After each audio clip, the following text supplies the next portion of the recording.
Hi TBN family and welcome to TBN Meets. Today I'm joined by Andy Flute. Andy was a world-class boxer and captain of the Great British boxing team and now runs his own ministry called Jesus in My Corner and spends his time working to help people with addictions and disorders. Welcome, Andy. Thank you so much for being with me and having a chat. You've certainly got a story to tell and a life that you've lived. So why don't we start at the beginning? And why don't you tell me just a little bit about what it was like growing up, where you grew up, and just what your character was like as a kid? Yeah, it's nice to be here. Thank you. No worries. Well, when I was a young lad, I was just always with my dad. My dad was a boxer.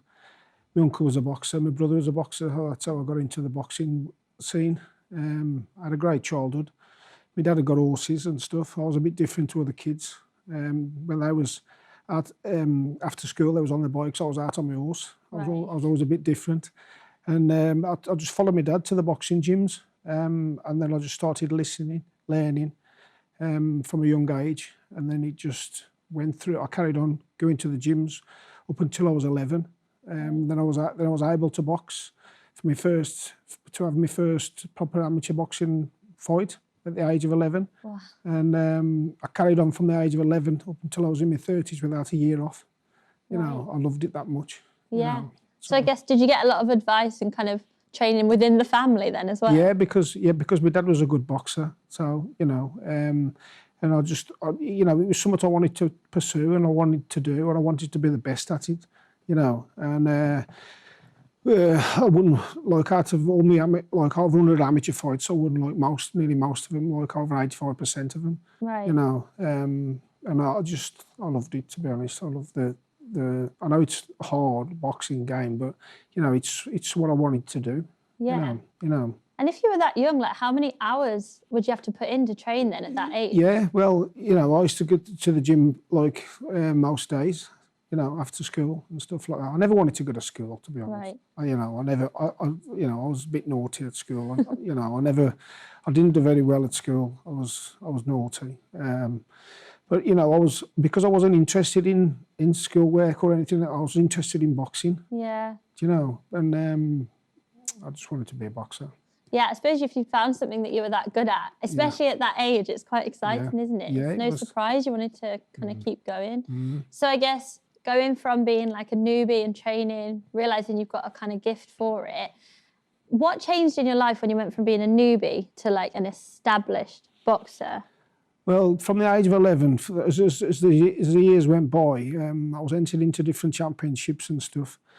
And I carried on all the way through up until I was like 17 and winning like most championships and stuff like that. And then I was picked to box for England to represent my country, which is like, you know, the greatest thing you can do as an amateur boxer is to captain your country. Right. And that was you know, I captained my country at home and abroad in Bulgaria, you know, in Germany, you know, in England.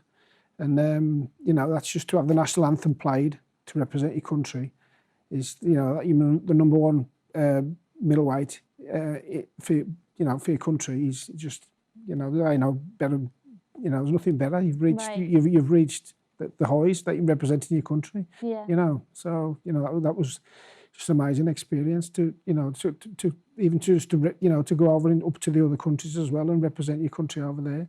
Yeah. You know, and it was just a wonderful experience to have that national anthem played and just, especially when they made me captain as well. That was wonderful. Yeah, you know. It's quite an honour, isn't it? Yeah, and, you know, the country are there behind you as well. Yeah. So obviously your story involves a story of addiction and kind of turn into drink and drugs. Yeah. What kind of caused you to kind of start drinking and enter that world?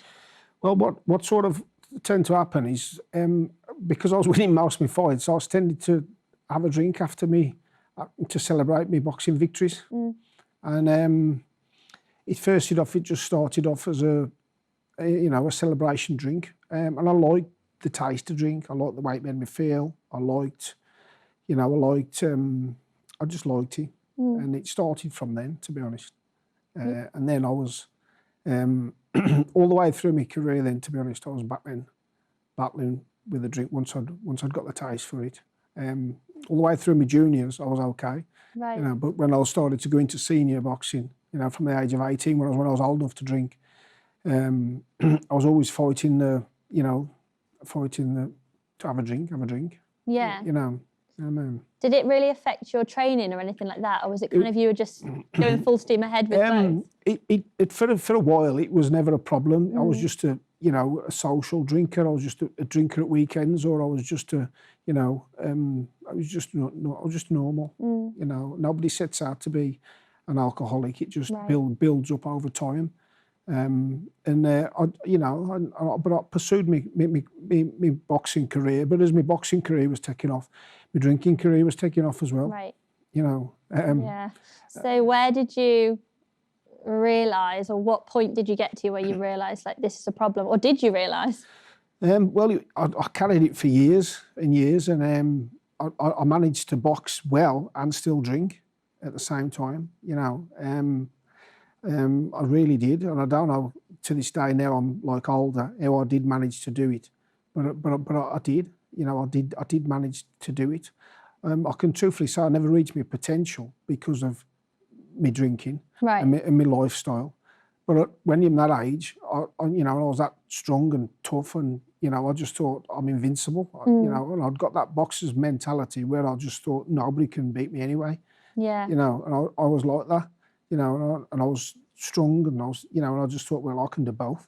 Yeah. But as the years go on, and you get older, and your body starts to change a little bit as well, where you're not so strong as you get older, and then things started to change, and then it started to become a little bit of a problem. It didn't just get straight into a massive problem. It gradually built up over time. Right. I was still able to compete with the best all the way through. I was Chris Eubank's main sparring partner on his world tour, and I was still drinking most nights. Right. And for title fights and stuff like that, and sparring with Nigel Benn, Joe Calzaghe, everything. I was still drinking every night. I was still sparring with him. Right. And I was still able to hold my own, even though I was still drinking. Yeah. And then it just, when I got a bit older, a bit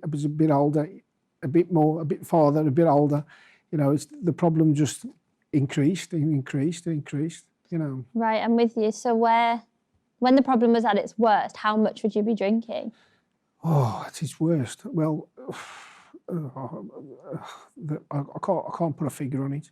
Right. To be honest, because I've gone from, when I became, I just went from like being a normal social drinker into like a massive binge drinker. Right. Okay. Then the binge drinking would last all weekend. Right. Non-stop all weekend. Then I went from binge drinking all weekend to lasting all week. Right.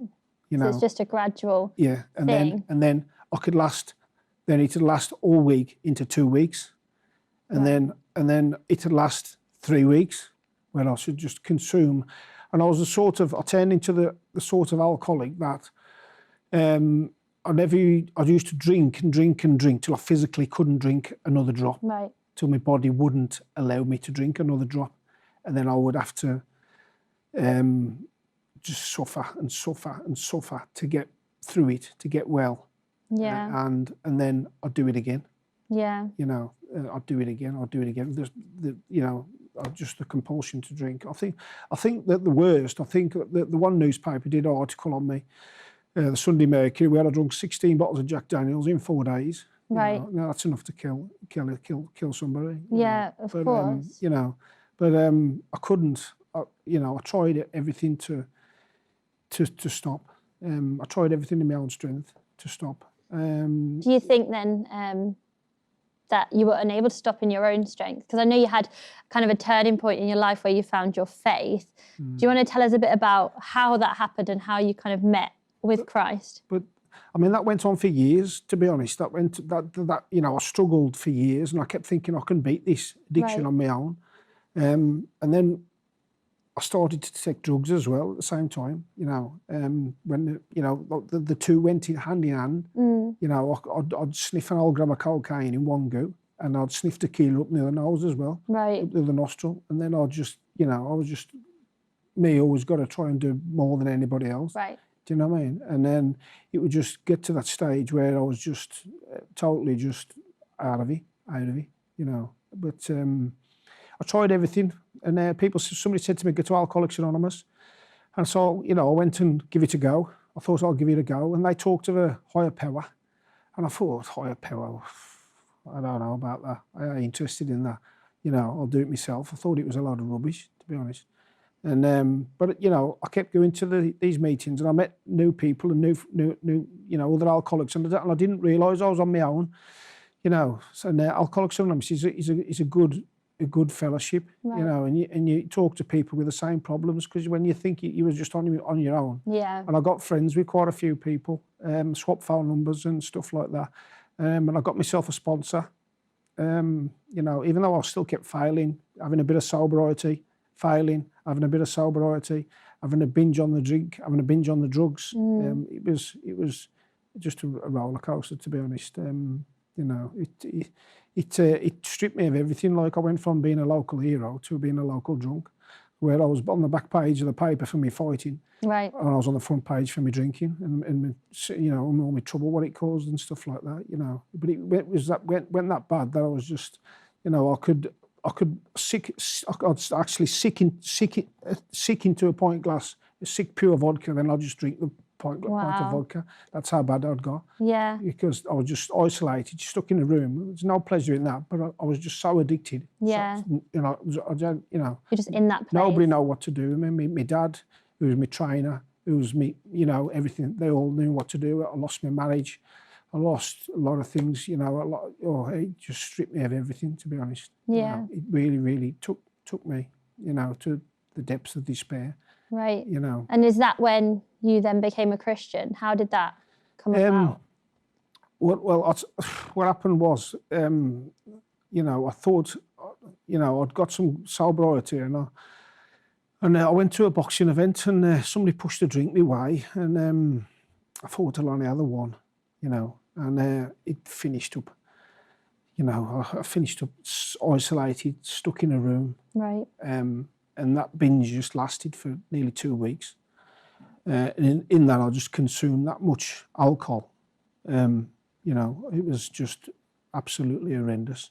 And but before that, like, you know, I just kept trying to beat it in my own strength. You know what I mean? And that last drink, that lasted for, like I said, for 2 weeks, and then I couldn't cope. No more. I just couldn't cope. And my girlfriend found the pastor of our local church and found my friend John Crampton, and they asked him to come and pray for me. Right. Because, like, the spirit of death was over me, to be honest. They didn't know what to do. They thought I was on my last legs. Yeah. And they prayed for me. John Crampton and Steve Hoyd, they came, prayed for me. I'd already tried to commit suicide by this time, you know, and I'd already tried it and it didn't work, you know, and I'd had so many ups and downs, you know, prison sentences, all sorts of stuff, you know, and you know, it really, really did strip me of everything. But I was coming off this particular binge, and I remember what they'd said at AA about a higher power, and I just dropped on my hands and knees. I just said, God, if you're real, I said, if you're real, I said, you take my addictions away from me. I said, I'll follow you for the rest of my life. Right. And he did. And he did. It is really emotional. He did. I had like euphoric feeling where I felt the presence. I can't explain it. I just felt the presence of God just move all over my body. And from that day, that was on the 28th of October 2015. Mm-hmm. And I never had another drink again since. No. And I got baptised on 15th of November 2015. And my life has just changed so much since then, you know. Well, I can see, obviously you can tell it's really authentic, and when you meet the presence of God, the emotion is real. Yeah. So incredible that you didn't have another drink as well. Like, God is he's so patient, and he just completely stripped that from you then. He just removed it. I don't even have to work at it. It's totally gone. I mean, you know, it's just totally removed it. When I go and I talk to people, or I talk to other groups or recovery groups or other stuff, and they say, don't you ever get the urge for a drink, or if you've been on a holiday, or I says, listen, I say, when I ask God to remove my addiction, I'll follow it for the rest of my life. I says, that's what he did.